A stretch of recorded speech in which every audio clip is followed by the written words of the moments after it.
Assalamualaikum warahmatullahi wabarakatuh. Alhamdulillahi rabbil alamin. Ashhadu an la ilaha illallah wa ashhadu anna muhammadar rasulullah. Allahumma salli ala Muhammad wa ala ali Muhammad. Rabbis rahli sadri wa yassirli amri wahlul 'uqdatam min lisani yafqahu qawli.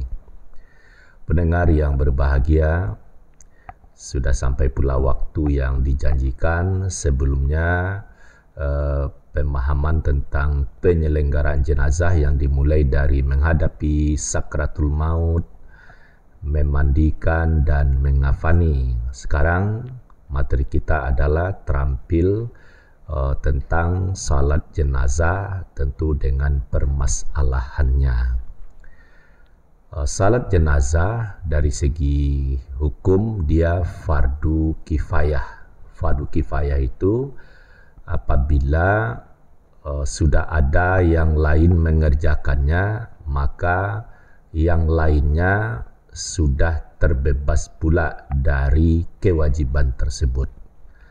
Walaupun demikian, harus pintar memahami, karena dipahami itu selurus demikian sehingga waktu menghadiri atau melayat pada acara kematian di rumah duka ataupun sudah dibawa ke masjid, masih banyak yang tidak ikut salat jenazah, baik yang remaja, orang dewasa, ibu-ibu, gadis-gadis. Kok banyak yang tidak ikut salat jenazah, padahal banyak yang di rumah duka. Kalau disalatkan di rumah itu sedikit yang ikut, bahkan sudah dibawa ke masjid masih banyak juga nongkrong di luar gitu. Yang nongkrong di luar ada juga laki-laki. Kok bisa begitu? Boleh jadi memahami ini kan fardu kifayah, kan sudah ada yang lain mengerjakannya. Nah, adalah kerugian atau tidak mendapat keberuntungan yang sangat besar bagi yang tidak ikut salat jenazah. Kita ini kan orang yang tahu diuntung. Misalnya dalam azan kita diseru hayya 'alas shalah, ayo mari salat. Terus hayya 'alal falah, untuk mendapatkan kemenangan, keberuntungan. Begitu juga salat jenazah, sudah diberitahu, sudah dimandikan, ya, dikafani, sudah siar itu, sudah diketahui, sudah itu lanjutannya apa ya, salat. Tidak ada batasnya ya. Selagi ada tempat, itu semua orang bisa melakukannya. Berbeda dengan memandikan dan mengafani, orangnya memang dibatasi. Jadi kalau salat hendaklah semuanya ikut, kecuali yang berhalangan. Dia berhalangan seperti perempuan dalam keadaan berhadas besar, menstruasi misalnya. Atau ada yang bertugas mengurus pemakaman, mengurus ambulan, dan lain-lainnya, sehingga dia tidak bisa ikut salat jenazah, maka dia sudah terlepas dari kewajiban itu. Tapi kalau berada di tempat salat dilakukan, sementara tidak berhalangan, jangan dikira seenteng itu bisa diwakilkan saja. Apa gunanya berada di tempat di acara dilakukan ya salat itu sendiri. Ini yang harus dipahami. Hendaknya melalui himbauan ini ditanamkan kepada anak-anak ngaji tingkat TPA, MDA, ya, madrasah, tempat pengajian, supaya salat jenazah itu memang fardu kifayah, tapi hendaklah dididik semua pribadi yang hadir masa itu ikut salat jenazah. Jangan ditumpangkan saja kepada yang salat tersebut. Nah, sekarang bagaimana tata cara salat jenazah tersebut? Biasa dimulai dari takbir, diakhiri dengan salam Hanya saja salat jenazah tidak pakai ruku, tidak pakai sujud. Hanya berdiri saja. Nah, caranya dimaklumi, kalau mayatnya perempuan, imamnya berada bagian tengah mayat, ya sekira pinggang dia. Jadi dekat berdiri, imamnya dekat pinggang. Kalau mayatnya laki-laki, imam berdiri dekat dengan kepala. Jaraknya ya bolehlah sehasta atau 1,5 jengkal. Jadi tidak pula jarak sampai 1 meter. Jumlah safnya ya selagi banyak, itu diusahakan banyak. Hanya saja saya memperhatikan sejak usia anak-anak, kalau di kampung termasuk di Kota Padang, itu ada yang menyarankan buat ganjil, terus merapat. Maksudnya merapat di sini adalah kalau salat biasa, salat 5 waktu berjamaah kan safnya itu teratur, ada baris safnya itu. Tapi kalau salat jenazah merapat, sehingga dalam satu tikar itu bisa jadi 2 saf merapat. Ini saya belum temukan dalilnya. Misalnya kalau pengalaman beberapa kali katakanlah di Makkah maupun di Madinah, orang salat jenazah tidak ada merapat, berdiri saja di saf masing-masing. Ini mungkin perlu dikaji. Saya tentu tidak ada pula hak menyalahkan, tapi tetap lebih suka berdiri sajalah di tempat saf masing-masing, baik laki-laki maupun perempuan, tidak pula merapat ya. Mungkin merapat itu kalau orangnya sangat banyak, ya sangat banyak, karena tidak pakai rukuk sujud, bolehlah merapat. Yang penting dia bisa berdiri. Ini kalau tempat lapang ya berdiri sajalah di tempatnya. Nah, lalu apa yang dibaca? Nah, pertama kan niat itu kan tidak dibaca. Niat di dalam hati, sengaja salat jenazah semata-mata karena Allah. Jadi tidak pula disebut sengaja aku salat jenazah menjadi imam atau menjadi makmum, menghadap kiblat 4 takbir, tidaklah seperti itu. Jadi niatnya di dalam hati. Sebenarnya sudah berdiri, sudah atur saf, itu sudah mantap niatnya untuk salat jenazah. Hanya menjaga hati bahwa ini dilakukan semata-mata karena Allah. Nah, kalau tugas makmum enak, hanya akan mengikuti imam. Begitu imam takbir, imam makmum kan juga takbir. Sudah itu, setelah takbir pertama, ya sekalian dia takbiratul ihram ya. Baca a'udzubillah, terus bismillah, baca al-fatihah sampai dengan lengkap ya. Dibaca dengan lengkap. Sampai waladhdallin juga dibaca amin. Semuanya dengan sir.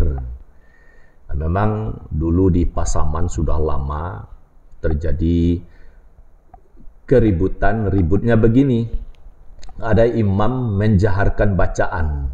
Setelah dibawa ke forum tarjih, memang ditemukan ada bacaan itu dijaharkan.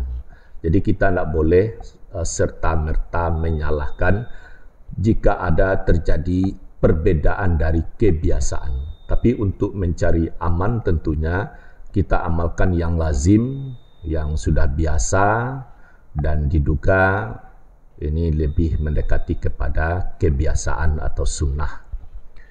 Sudah baca Al-Fatihah, ya boleh langsung baca selawat. Tapi kalau di Indonesia dan amalan yang banyak, itu sesudah takbir kedua baru baca salawat ya.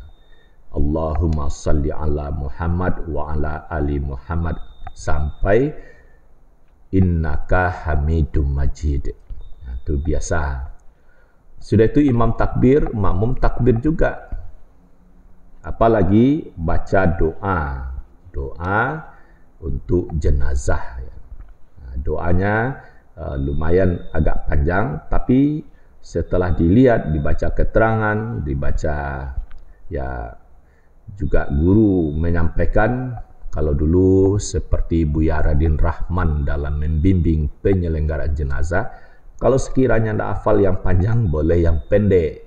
Jadi hendaklah semangat semua generasi, kalau sekiranya tidak hafal doa salat jenazah, yang pendeknya. Apa yang pendeknya? Allahumma firlahu warhamhu. Boleh seperti itu. Tentu janganlah bertahan pada yang pendek itu saja, harus menghafal doanya sampai selesai. Setelah selesai baca doa, imam takbir lagi. Ini kita baca imam tu ya, karena salat jenazah itu ya usahakan berjamaah ya. Kita selagi aman ini berjamaah. Boleh jadi seseorang tidak bisa ikut salat sehingga dia salat sendirian, tidak ikut, dia berjamaah, mungkin terlambat, boleh dia salat sendirian. Sudah selesai baca doa, terus ada lagi baca doa pada takbir keempat. Boleh langsung baca salam. Misalnya bagi Bapak Ibu pendengar semua, teman-teman, kalau di Makkah Madinah itu sudah takbir keempat langsung salam. Assalamualaikum warahmatullahi. Hanya sekali saja ke kanan untuk kedengarannya. Assalamualaikum warahmatullahi. Ke kirinya tidak ada. Nah, itu amalan di Makkah dan Madinah. Tapi kalau kita di Indonesia tetap saja kedengaran imamnya baca Assalamualaikum warahmatullahi wabarakatuh sampai ke kanan dan ke kiri. Tapi sesudah takbir keempat itu ada juga doa yang dibaca, Allahumma la tahrimna ajrahu wa la tudillana ba'dahu. Ya Allah, Engkau jauhkan kami dari, janganlah ya, bermohon kepada Allah, janganlah Engkau jauhkan kami dari pahalanya, dan janganlah Engkau menyesatkan kami sesudahnya. Nah, sudah doa pendek ini dibaca, salam. Salam ke kanan, salam ke kiri. Baca salam itu lengkap sampai wabarakatuh ya. Nah, sudah itu apa lagi? Ini yang harus dibudayakan sesudah salat jenazah. Ya, pendekatan sunnah ya Bu Rita, tidak ada doa bersama lagi. Tidak ada lagi pidato-pidato, karena doa untuk jenazah itu sudah dibacakan dalam berjamaah malah. Terus sesudah salam apa? Tidak pula tampil seseorang.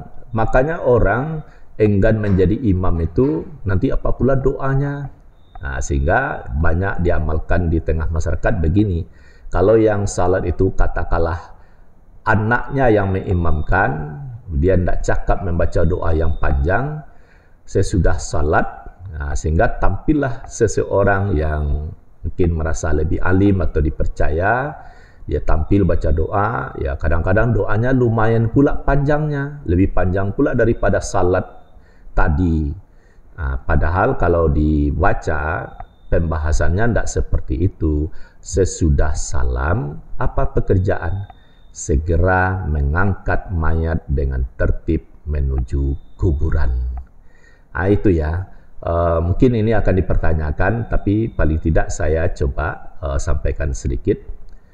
Waktu saya diminta mengimami salat jenazah di salah satu masjid di kota Padang, lalu saya katakan, kalau saya imam baik, tapi sesudah salam tidak ada lagi doa bersama, ya kami serahkan pada Ustadz.